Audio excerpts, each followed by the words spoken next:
pagi. Jumpa lagi di dalam ibadah sekolah minggu kita pada pagi hari ini. Kakak yakin dan percaya dimanapun kita berada, semua dalam kondisi yang sangat baik, sangat sehat.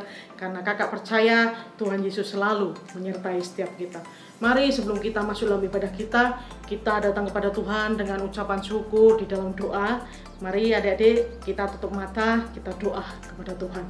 Oh, terima kasih Tuhan Yesus untuk pagi hari ini. Kami percaya kebaikan dan anugerah-Mu selalu menyertai kami. Kami mengucap syukur Tuhan jika pagi hari ini kami bisa bersama-sama kembali untuk menjalankan ibadah online kami Tuhan. Terima kasih Tuhan, Kau akan memberkati dimanapun kami semua berada. Kau akan terus memberkati anak-Mu yang luar biasa pagi hari ini. Dalam nama Yesus kami berdoa dan mengucap syukur. Haleluya. Amin. Nah, pagi hari ini kakak akan bercerita dengan judul rendah hati dan sombong. Kakak akan mengambil di dalam kitab Lukas 18 ayat 9 sampai 14. Kakak akan mengajak untuk adik-adik yang sudah bisa membaca, ambil Alkitab kalian, kita akan membaca bersama-sama. Di dalam Lukas 18 ayat 9 sampai 14 dengan judul perumpamaan tentang orang Farisi dengan pemungut cukai. Dan kepada beberapa orang yang menganggap dirinya benar dan memandang rendah semua orang lain, Yesus mengatakan perumpamaan ini. Ada dua orang pergi ke bait Allah untuk berdoa. Yang seorang adalah Farisi dan yang lain pemungut cukai. Orang Farisi ini berdiri dan berdoa dalam hatinya, "Ya Allah, aku mengucap syukur kepadamu karena aku tidak sama seperti semua orang lain. Bukan perampok, bukan orang lalim, bukan pezinah, dan bukan juga seperti pemungut cukai ini. Aku berpuasa 2 kali seminggu. Aku memberikan 1/10 dari segala penghasilanku." Tetapi pemungut cukai itu berdiri jauh-jauh. Bahkan ia tidak berani mengadahkan ke langit, melainkan ia memukul diri dan berkata, "Ya Allah, kasihanilah aku, orang berdosa ini. Aku berkata kepadamu," ini Yesus yang berkata, "orang ini pulang ke rumahnya sebagai orang yang dibenarkan Allah, dan orang lain itu tidak. Sebab barang siapa meninggikan diri, ia akan direndahkan, dan barang siapa merendahkan diri, ia akan ditinggikan." Nah, adik-adik, cerita pagi hari ini bercerita bahwa Yesus itu memberikan perumpamaan tentang orang Farisi dan pemungut cukai. Karena Yesus pada waktu itu melihat banyak orang yang menyombongkan dirinya. Orang-orang yang merasa benar sendiri dan selalu memandang rendah orang lain. Kemudian Yesus memberikan perumpamaan ini. Dikatakan bahwa ada dua orang yang masuk ke dalam bait Allah. Satu orang Farisi dan satu pemungut cukai. Orang Farisi ini berdoa dengan penuh keyakinan, "Aku ini bukan orang berdosa. Wah, aku ini bukan seperti orang lain yang lalim, yang pendusta. Dan aku ini bukan orang yang seperti di sebelah saya ini, seorang pemungut cukai yang selalu melakukan dosa. Aku ini juga memberikan persembahan 1/10 dari semua yang aku punya." Dengan sombongnya, orang Farisi tidak ada orang yang seperti aku. Tapi kemudian adik-adik di dalam kisah itu dikatakan bahwa pemungut cukai ini bahkan tidak berani mengadahkan kepalanya ke langit.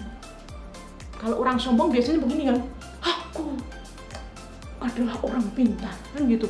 Tetapi pemungut cukai ini dia menundukkan kepalanya sambil memukul dirinya dan berkata, "Tuhan, aku ini orang berdosa.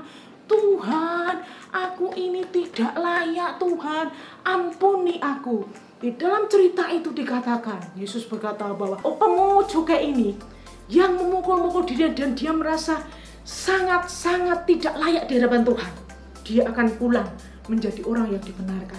Sementara orang yang sombong tadi,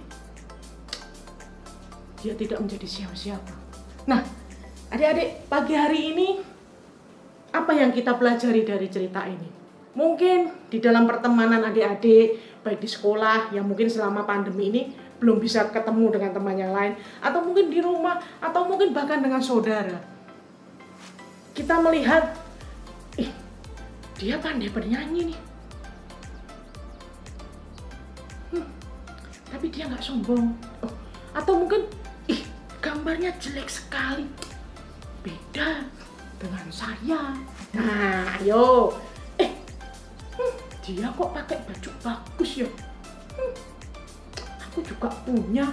Nah, masih bagus punyaku. Nah, adik-adik, mungkin kita ketemu dengan orang-orang seperti itu, bahkan mungkin, atau mungkin adik-adik sendiri juga begitu. Ih, gambarnya jelek. Nah, mari pagi hari ini kita belajar jangan pernah merendahkan orang lain dan jangan pernah menyombongkan siapa kita. Karena apa yang kita miliki, baik itu talenta, apakah kita pandai menggambar, menyanyi, atau bahkan memasak sesuatu, atau melakukan kegiatan apapun yang melebihi orang lain, semuanya karena anugerah Tuhan. Ketika kita sombong, berarti kita tidak mengakui bahwa semua yang ada pada kehidupan kita adalah pemberian Tuhan. Nah, adik-adik, pagi hari ini mari kita belajar. Kalau kita pintar, tetaplah rendah hati. Kalau kita melihat orang lain lebih pintar, kita harus bersyukur bahwa kita tetap harus mensyukuri segala sesuatu karena semua adalah pemberian Tuhan. Jangan pernah menjadi sombong. Ketika kita sombong, kepala kita menghadap atas, kita memandang rendah orang lain, berarti kita sedang tidak mensyukuri semua anugerah Tuhan. Kita melupakan Tuhan dalam kehidupan kita. Nah, kita akan selesai pagi hari ini. Mari kita tutup ibadah kita di dalam doa. Terima kasih Tuhan untuk kebaikan-Mu. Terima kasih untuk pagi hari ini. Kau akan memberkati setiap anak-Mu Tuhan.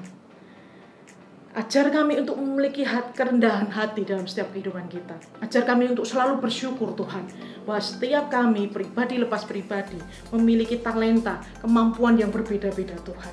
Kami ingin selalu anak-anak kami, anak-anak sekolah minggu kami Tuhan, memiliki kerendahan hati di dalam Engkau Tuhan. Tidak pernah sombong dengan apa yang mereka bisa lakukan, tapi mensyukuri segala sesuatu karena semua itu adalah berkat Tuhan. Oh, terima kasih Tuhan. Kau akan memberkati kami lebih dan lebih lagi. Kau akan selalu menjaga kesehatan kami Tuhan. Hanya di dalam nama Yesus kami berdoa dan menjawab syukur. Haleluya. Amin. Nah, seperti biasa akan ada 2 tantangan. Nah, tantangan yang pertama adalah ayat hafalan. Di dalam Amsal 16 ayat 18. Kecongkakan mendahului kehancuran dan tinggi hati mendahului kejatuhan. Kakak akan ulangi. Amsal 16 ayat 18.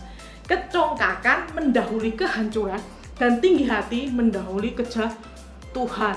Nah, kemudian tantangan yang kedua adalah adik-adik bisa mengirim karya atau mungkin talentanya, entah pintar bernyanyi, atau mungkin menari, atau mungkin bisa memasak, atau membuat kerajinan tangan apapun itu, atau mungkin aku kok suka membantu orang tua untuk bersih-bersih. Enggak apa-apa. Semua yang bisa adik lakukan dengan baik bisa difoto atau di video dan kemudian dikirimkan kepada kakak-kakak sekolah minggu. Ingat 2 tantangan, ayat hafalan dan kemudian kirim karya kalian, talenta kalian. Terima kasih, sampai jumpa di dalam ibadah kita. Tetap jaga kesehatan, patuhi protokol kesehatan. Kemanapun kau pergi, pakai masker, sering cuci tangan, dan jauhi kerumunan. Terima kasih, Tuhan Yesus memberkati.